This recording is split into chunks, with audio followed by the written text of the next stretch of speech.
Very good. Our next technical speaker today, you had the opportunity to meet this morning.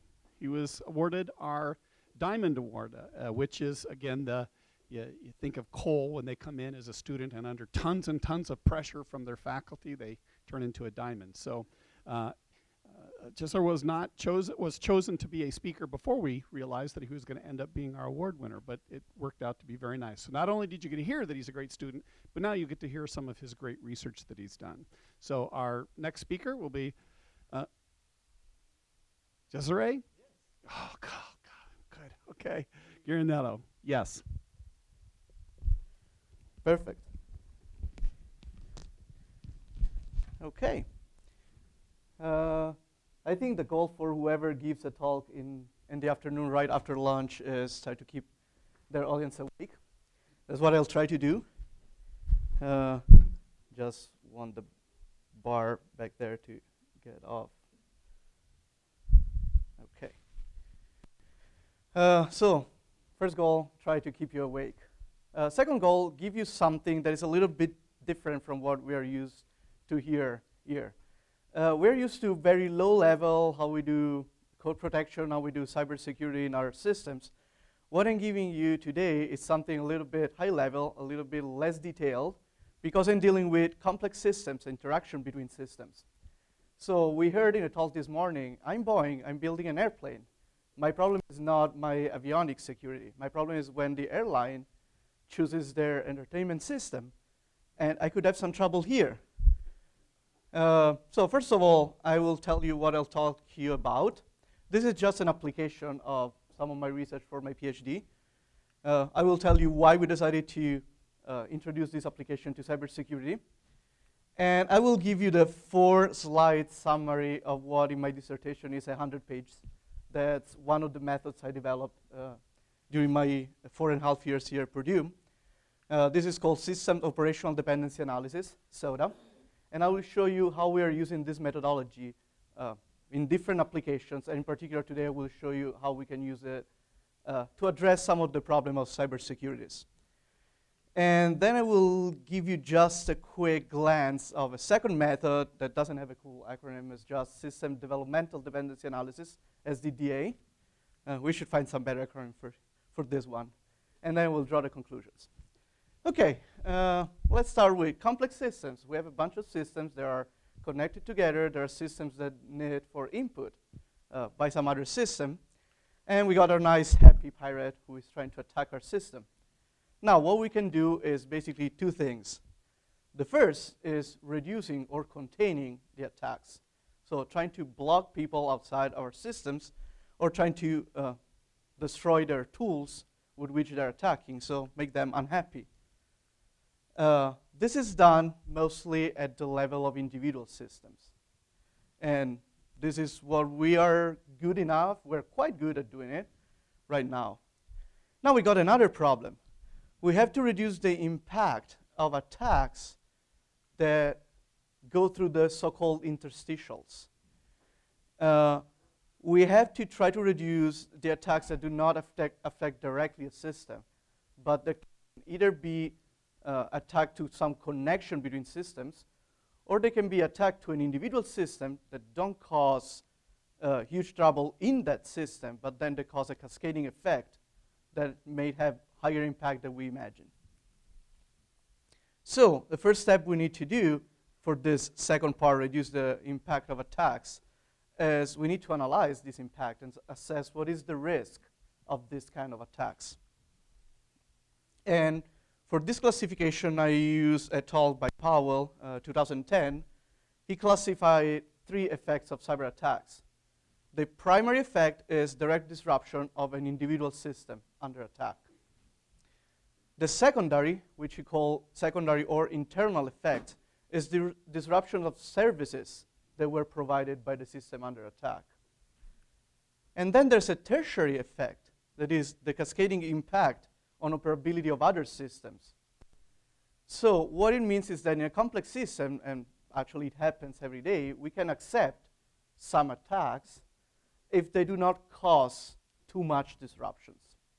And what I'm trying to do with this application is quantify what it means too much, and how can we actually compute and quantify what is this impact, tertiary impact. So our goal in supporting cybersecurity in complex systems and system of systems is addressing these tertiary effects.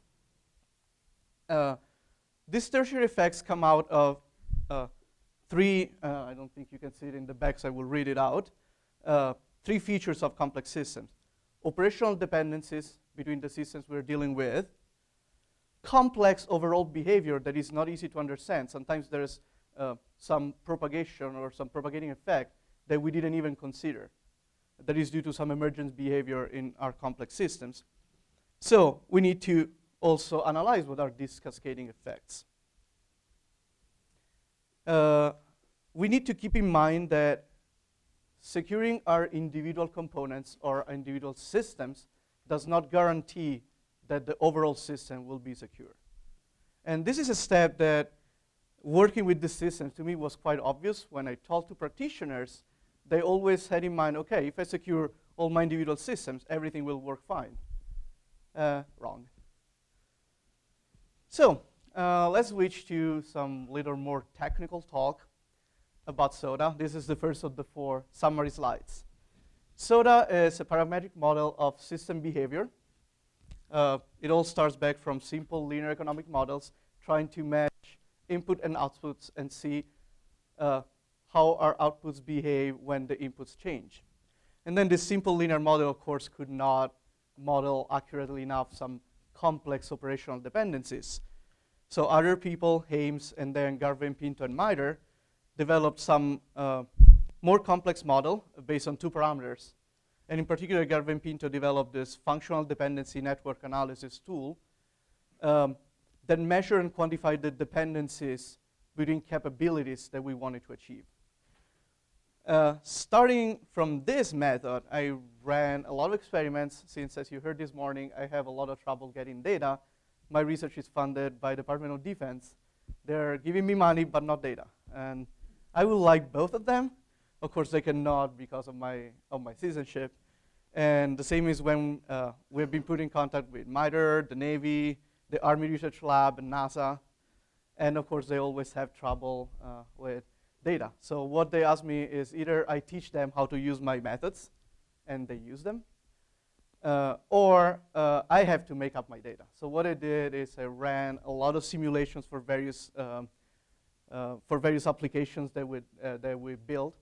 I built agent-based models. I ran some experiments to determine how good were these parametric models. And they were good, but not really awesome. They couldn't model some behavior that instead I would have really loved to. For example, when there's some dependency, you can imagine input-output is almost stepwise. So if we have some input, we get almost no output, and then all of a sudden we get quite a good output. These parametric models could not capture that behavior. This caused trouble because when we got results in our SODA model, they were very different from what we saw in the agent-based model. So what I did was improving it, adding a 3rd parameter, adding something that represents the internal status of the systems we are considering. And in the end, as we'll see in next slides, I achieved a quite good model that can give some information for high-level architectural decision. What we're trying to do with this tool is identifying how I can put my systems together in a feasible way that is also robust enough to allow me to achieve a certain threshold of operability even when I'm under attack. We can identify what are the criticalities, and besides that, we can identify what are the reasons of the behavior we observe. That is something that, for example, surface response methodology do not give us. They give very good models, but they do not tell us why these systems behave the way I observe. So by using this method, after we identify these criticalities, identify why something happens, we can discard flawed architectures and improve the architectures that are already working in a good way. I will save you the math that's behind it. The simple points that I want you to take out of how SODA works is that we have a normalized concept of internal status. It's just a percentage, how well my system is working. Is it giving me 40% of its capabilities? Is it giving me 100%, 80%? Of course, this number will be related to some physical property. In some of my applications, for example, is probability of correct radar detection, or probability that the system gives enough bandwidth, and so on. Based on this internal status, we go and see what is the output. So based on the operability of the system I, we're going to see how the operability of system J behaves. And of course, system J has its internal status, but then part of its final output will depend on what system I is passing in. And long story short, we have this piecewise linear input-output behavior. That's the minimum of these two curves. So we identify that most systems can be modeled with an area that we call SOD zone. It stands for strength of dependency. That is an area where when the operability in input decreases, the operability in output decreases, but not so much. We can still be above some acceptable threshold. And then we got a critical area, when we start getting very low inputs, when we got very high disruption in system I or somewhere in the interstitial, then we have a huge loss. So we quantify this model with these three parameters. Usually we get them from simulation, where if we don't have even simulation, we can use expert opinion that I would just leave as the final resource. It would be better to have historical experimental data. So if I'll ever have citizenship at some point, maybe I will be able to get this data. Of course, this is just a single dependency, system I to system J. It can become more complex. This is just a dependency of my detection capability from helicopter radar, ship radar. The blue dots are the results of the experiments from the agent-based model simulation. That's quite detailed. This fit was the old two parameters FDNA model. And you can see it wasn't a good representation in some points. This fit on the right is a SODA model, 3 parameters. And I want to underline again that we accept to lose a little bit of detail with what happens in real life, but we have parameters that have some physical meaning. The parameters are telling me how critical is this dependency, how strong is this dependency, how wide is my critical zone. Final slide for SODA. Quick 3 steps of how we apply it. In our complex system, we identify what are the operational dependencies. This also means that those parameters and those numbers that we call operability and self-effectiveness or internal status will have a physical meaning. So we are exactly telling what is internal status of SLS, what is internal status of Orion capsule, and what these arrows mean. What do I need for this operational dependency between spacecraft? And what is the operational dependency of achieving my mission to Mars upon these systems? Then, if we have historical data, if we have experiments or whatever is the source, we identify the parameters that represent these dependencies. At this point, we can run our SODA analysis. It can be, and we'll see later in some application, can be deterministic. Single point, we decide what are the failures or what is the current operability status of each system, and we measure what will be the cascading effect on the operability of all the other systems until finding out the numbers we are interested in, for example, with how much percentage I achieve my capability of executing this mission to Mars. Or it can be some stochastic analysis, like this plot you can see here. I just assign probability distributions to the operability of each of these nodes, so their internal status. Somebody tells me this is a very robust system, this is not robust, this is a system of which we don't know anything, use a uniform distribution. And what I measure is probability density function of operabilities of all the other systems. What will my final system 5 do? What will be the expected value out of it? What do we do to apply it to cybersecurity? First of all, system that is working correctly, and we imagine this simple 3-node network. Our arrows are just communication links. So the operability dependency is just communication bands. And in this case, I assume that it was, the operability was number of packets per second that arrived correctly at destination. Everything is working. Internal status of this system is 100%. Each one of the dependent systems will see 100% of the required input. We can have an attack to one system. That system will be disrupted. And we have what I call secondary effect, the internal effect. The service given by that system is now not anymore 100%, it's 70%. And of course, both the dependent system will see this 70% of the required input. Or something can happen at the interstitial. It can be a disruption, it can be an attack. And the result is that this system will still have its 100% operability, but then it won't be able to communicate the required input, for example, in this 1K band. So one system will see the 100% of the required input. The other will see only 50%. Now the question is this good enough? And if it's not, where do we want to act? Do we want to improve the robustness here? Do we want to improve the robustness of this individual system? Do we want to change our architecture completely? And these are some of the questions that I'm trying to answer. And are there any questions? Preliminary questions? Sure.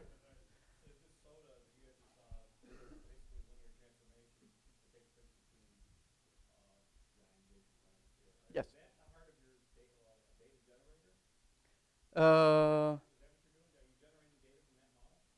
I'm not generating data from that model. I'm using the model to analyze. I'm generating data from an agent-based model. Oh, okay. So I'm generating the blue dots you've seen.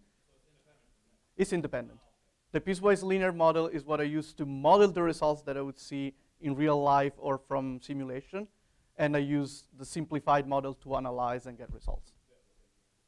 Yes, correct. Okay.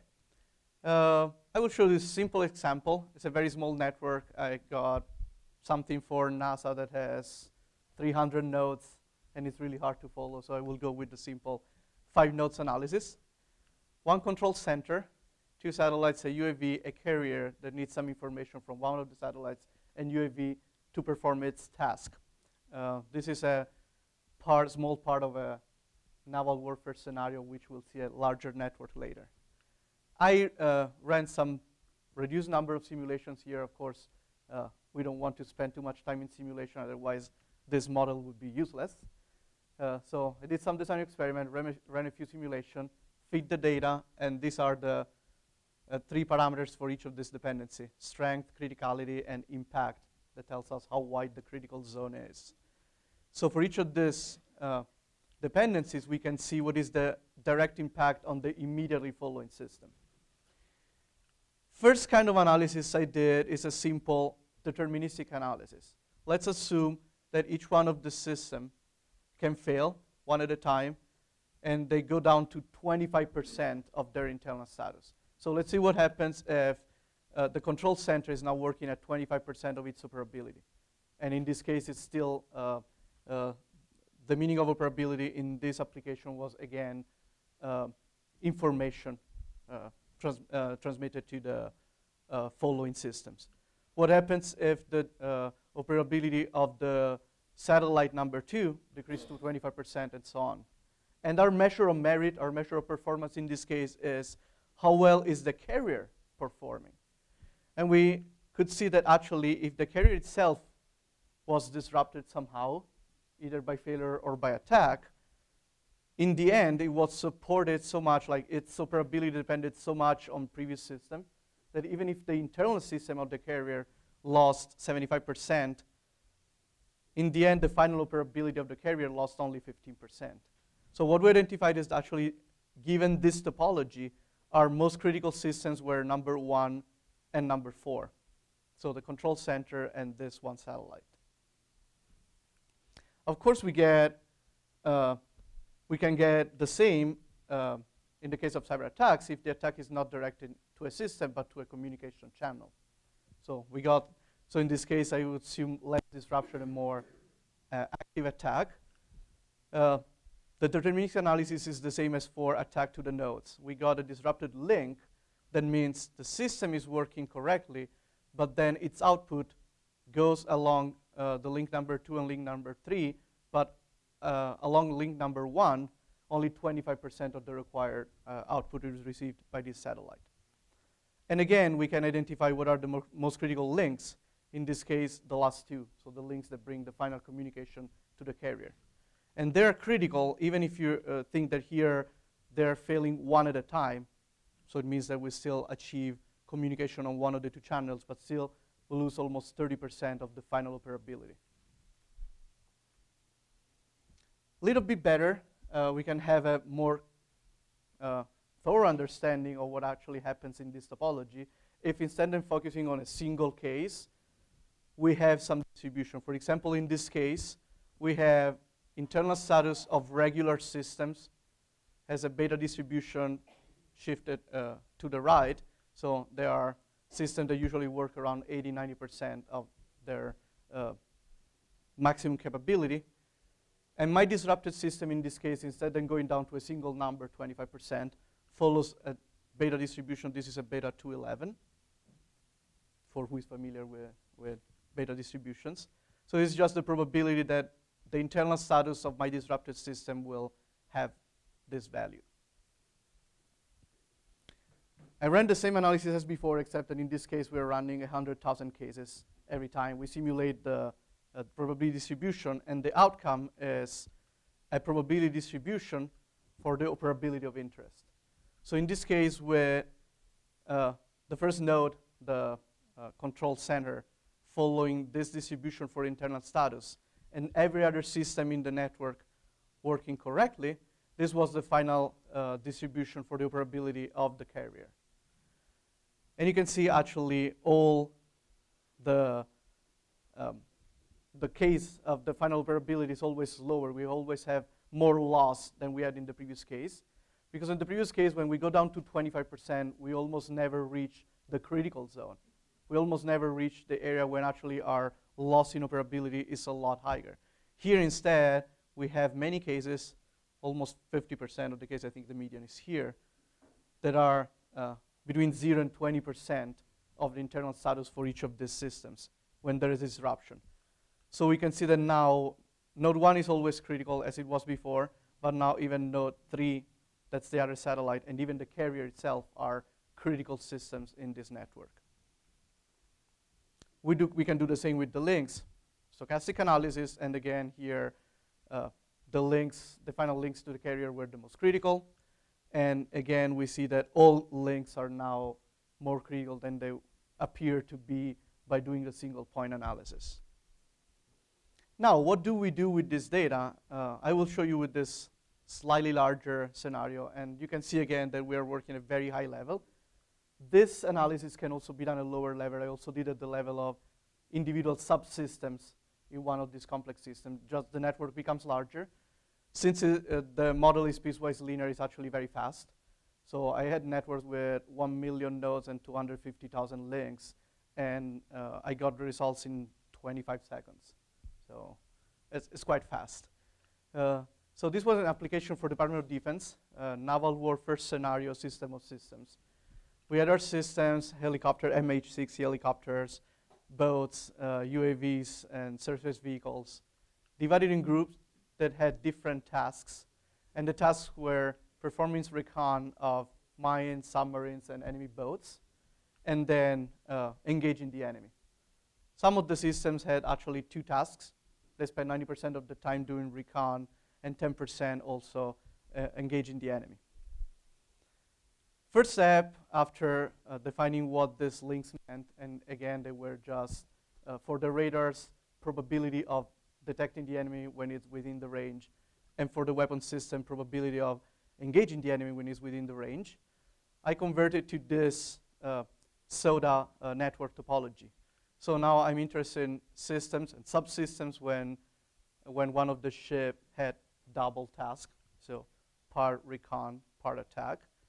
And then I added these nodes that just represent our capabilities that we're interested to quantify. That is, recon the enemy boats, the enemy mines, the enemy submarine, and engage the enemy mines, boats, and submarines. And I also had another topology that actually, another network that was embedded in this one, but I just split into, for clarity. These are the communication links. So when I do recon, I have to communicate to some other system. This is where the enemy is. Go engage the enemy. I ran various scenarios. This is one of the applications where I just picked 3 links.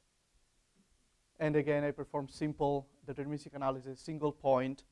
There is some attack on these specific channels or these specific communication links, number 1, 2, and 3.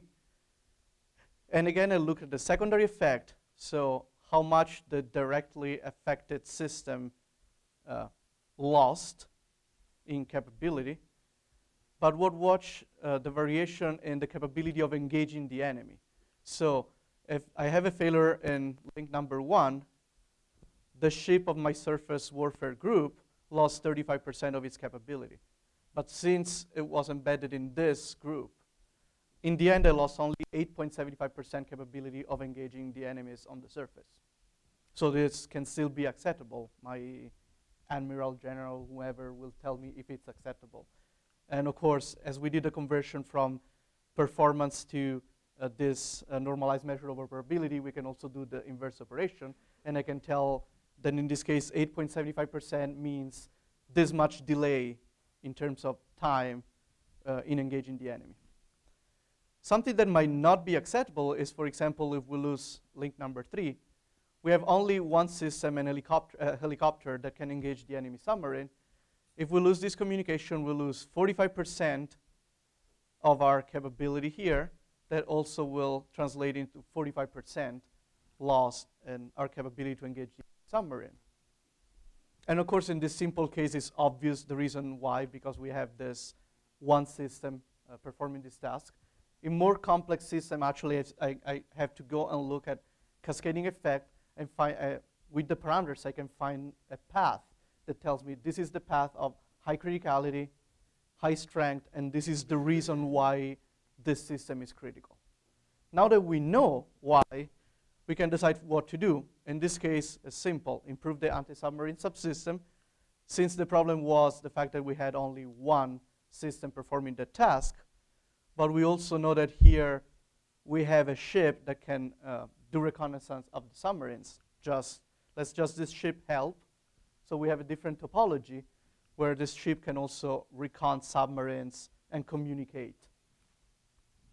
And what happens is just we still have loss here of 45%, but with this help, our final capability of the entire submarine reconnaissance group increases, and we lose only 25%. Of course, again, this is a simple example. I got more complex applications in the papers, in the backup slides. So this is all I have for SODA today. Second step, really quick, last 3 slides, what I did with SDDA. So at some point, somebody asked us, why don't you use this concept of operational dependencies even in a developmental domain? So based on the same ideas, in this case, my parameters do not represent operability dependencies, but operational dependencies, but they represent developmental dependencies. How much the development of various systems can be overlapped, how much they are independent from each other, and what is the cascading effect of some delay in developing these systems. Of course, in simple PERT networks, we just have this, I guess most of you are familiar with PERT techniques. We have these absolute dependencies. I need to wait until a system is fully developed and deployed to start the development of my other systems. When we have multiple stakeholders and we are talking about complex systems, this is not the case. We might have some partial overlapping, and we have to decide how much we want to begin the development of a system before some other system is fully developed. There's some risk associated because I can start my development, my other stakeholder tells me these are the data you can base upon, but at some point they will say, oh, you know what, I'm not giving you the system anymore, or I will have 2 years delay. How does this impact what we're doing? And how do we use this together with SODA to decide topologies that are more robust towards attacks? I will skip the model. It just say how much we can start ahead of time our development. What's important is some application. For example, in this case, I had 3 different developmental architectures called A, B, and C. They were still for the naval warfare scenario system. I just decided to develop my anti-submarine, anti-surface, anti-mine systems at different times. So the first thing I have is my capability, my operability of detecting and engaging the enemy is growing over time because I'm deploying more and more systems. But at some point, I might have some disruption or some attack, or just some stakeholder deciding that they won't give me their system anymore. First thing we can measure is how much our architecture is robust. Can it recover? Architecture C is the more robust. Simply, the risk we had accepted was less. We had deployed some system later, so we achieved less capability at some point, less than the architecture B or A. But since we had this later deployment, we also had more flexibility. That means when there was this attack or disruption, architecture C was the best, was the more robust. Or we can have resilience, capability to recover part of this operability. Think of the example I gave before when one system could replace another. So in this case, what we saw is that instead architectures B and C were better at recovering. We already had some system deployed, but they had some rule by which they could replace each other, and they still could perform well. So what we're doing here is trying to use together the operational domain, the developmental domain, and again, the goal is identify what architectures are better in terms of robustness and resilience against the tertiary effect. And I want to underline again, this does not replace any concept of security within a single system. As you can see, it's something that we need to add to security in individual systems. Conclusion, I show you this SOTA tool. It's a dependency analysis tool. It's a parametric model of behavior. We're using in cybersecurity application to represent the tertiary effect, that is the cascading effect of disruption and attacks on systems. I show you how we can identify critical system, critical links. Stochastic analysis takes longer, but of course gives more information. And we can, at this point, do some educated analysis and educated change in the topology of our networks. The software, the current version of the software, of course, is still an academic version, is not fully complete, but it's available for free on nanohub.org. It is Purdue-owned. Purdue students and members, faculty and staff can just access with their credentials. Everybody can create a free account on NanoHub and use these tools. There's also manuals and everything in there. Are there any questions, or is there time for questions? We're out of time. Thank you very much, Cesare. Thank you.